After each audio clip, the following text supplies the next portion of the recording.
Mutual funds के ऊपर जो अभी स्ट्रेस टेस्ट हुआ था उसका मेन ऑब्जेक्टिव ये जानना था कि जब मार्केट वोलेटाइल होती है तब मिड और स्मॉल कैप फंड्स में इन्वेस्ट करना कितना सेफ है। अब ये स्ट्रेस टेस्ट का रिजल्ट आया था 15 मार्च को और ये उन स्मॉल कैप फंड्स की लिस्ट है जिसमें बताया गया है कि फंड को अपनी 25% और 50% होल्डिंग्स को लिक्विडेट करने में कितना टाइम लगेगा। और ये दूसरी लिस्ट है मिड कैप फंड्स की। अब इस रिजल्ट के बाद कुछ म्यूचुअल फंड्स तो ऐसे हैं जिन्हें अपने होल्डिंग्स को लिक्विडेट करने में बहुत कम टाइम लग रहा है, बट कुछ फंड्स ऐसे भी हैं जिन्हें अपनी होल्डिंग्स को लिक्विडेट करने में बहुत ज्यादा टाइम लग रहा है। जैसे कि एसबीआई स्मॉल कैप फंड को 60 दिन लग रहे हैं अपने 50% होल्डिंग्स को लिक्विडेट करने में। अब जो फंड्स ज्यादा टाइम ले रहे हैं अपनी होल्डिंग्स को लिक्विडेट करने में, लोग उन्हें रिस्की समझ रहे हैं, पर क्या ऐसा सच में है? क्या सिर्फ स्ट्रेस टेस्ट के रिजल्ट के बेसिस पर हमें कोई म्यूचुअल फंड चूज करना चाहिए? तो आज के इस वीडियो में हम यही देखेंगे कि स्ट्रेस टेस्ट के इंट्रोड्यूस होने के बाद से एक्चुअल में मिड और small cap mutual fund safe हैं या नहीं।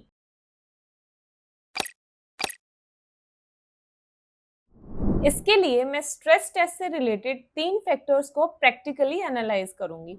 फर्स्ट फैक्टर है फंड साइज। जब किसी फंड का साइज छोटा होता है ना, तब उस फंड को ज्यादा प्रॉब्लम नहीं आती अपनी होल्डिंग्स को बेचने में, बट जैसे जैसे फंड का साइज बढ़ता जाता है तब उस फंड को ज्यादा टाइम लगता है अपनी उन होल्डिंग्स को बेचने में। अब ऐसा इसलिए होता है क्योंकि जो फंड बड़ा होता है उसके पास शेयर्स भी उतने ही ज्यादा होते हैं, इवन लाखों में होते हैं।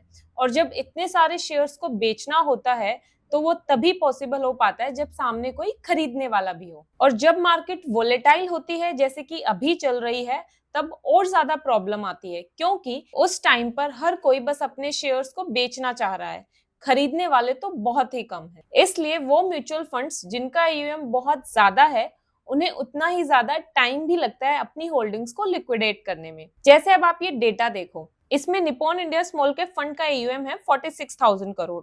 इसे 27 डेज लग रहे हैं अपनी 50% होल्डिंग्स को लिक्विडेट करने में। वहीं PGIM India small cap fund का AUM है सिर्फ 1436 करोड़ और इसलिए इसे सिर्फ एक दिन ही लग रहा है अपनी 50% होल्डिंग्स को लिक्विडेट करने में। ऐसे ही सेम अगर आप दूसरे फंड्स को भी देखो, उसमें भी जिनका AUM बहुत ज्यादा है उन्हें टाइम ज्यादा ही लग रहा है। अब मिड कैप फंड्स में भी सेम ऐसा ही है। अगर हम इस टेबल में देखें तो HDFC फंड का AUM है 60,000 करोड़ और इसे 23 डेज लग रहे हैं अपनी 50% होल्डिंग्स को निकालने में।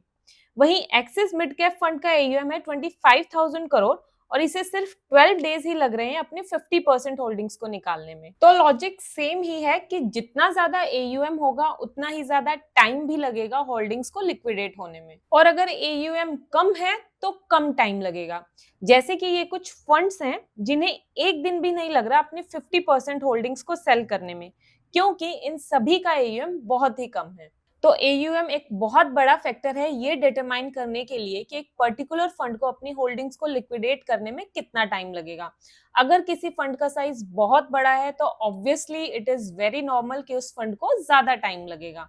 लेकिन अगर किसी फंड का साइज कम है और उसे फिर भी ज्यादा टाइम लग रहा है अपनी होल्डिंग्स को लिक्विडेट करने में, तो हमें ये देखना पड़ेगा कि वो कौन से फैक्टर्स हैं जिसकी वजह से ऐसा हो रहा है। अब आता है हमारा सेकेंड फैक्टर, फ्लेक्सिबिलिटी इन फंड एलोकेशन। देखो, जो मिड कैप म्यूचुअल फंड्स होते हैं ना, उन्हें अपनी होल्डिंग्स का minimum 65% amount mid cap stocks में इन्वेस्ट करना होता है एंड ये मैंडेटरी है एज पर सेबी। सेम ऐसे ही स्मॉल कैप म्यूचुअल फंड्स को भी अपना 65% अमाउंट स्मॉल कैप स्टॉक्स में इन्वेस्ट करना होता है और ये मैंडेटरी है। लेकिन जो बचा हुआ 35% पैसा है उसे फंड मैनेजर कहीं भी इन्वेस्ट कर सकता है, चाहे फिर लार्ज कैप में, मिड कैप में या फिर स्मॉल कैप में, ये उसकी मर्जी है। अब जो मिड कैप और स्मॉल कैप फंड की लिक्विडिटी है ये इस बात पर भी डिपेंड करती है कि ये बचा हुआ 35% अमाउंट कहाँ इन्वेस्टेड है। अब अगर इस 35% अमाउंट का maximum portion large cap stocks में इन्वेस्टेड है तो उस फंड में कम टाइम लगेगा लिक्विडेट होने में एज कंपेयर टू वो फंड जिसने 35% का maximum amount small cap stocks में इन्वेस्ट किया है। जैसे अब अगर हम इस टेबल में देखें तो SBI स्मॉल कैप फंड को 60 दिन लग रहे हैं अपनी 50% होल्डिंग्स को लिक्विडेट करने में। अब इतना ज्यादा टाइम इसे क्यों लग रहा है? क्योंकि इस फंड ने अपने कॉम्पिटिटर्स के कंपैरिजन में ज्यादा अमाउंट स्मॉल कैप स्टॉक्स में इन्वेस्ट किया हुआ है और लार्ज कैप स्टॉक्स में कम अमाउंट इन्वेस्ट किया हुआ है।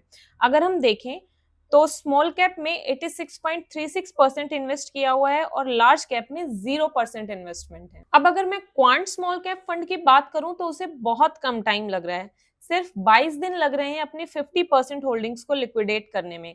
ऐसा इसलिए है क्योंकि इस फंड ने लार्ज कैप स्टॉक्स में 28% अमाउंट इन्वेस्ट किया है। तो ऑल ओवर अगर लार्ज कैप में ज्यादा इन्वेस्टमेंट है तो लिक्विडेट होने में कम टाइम लगेगा, और अगर स्मॉल कैप में ज्यादा इन्वेस्टमेंट है तो लिक्विडेट होने में ज्यादा टाइम लगेगा। तो क्या इसका मतलब अब हम ये निकाल सकते हैं कि जो स्कीम स्मॉल कैप में ज्यादा इन्वेस्ट करती है उससे हमें दूर रहना चाहिए? तो ऐसा बिल्कुल नहीं है।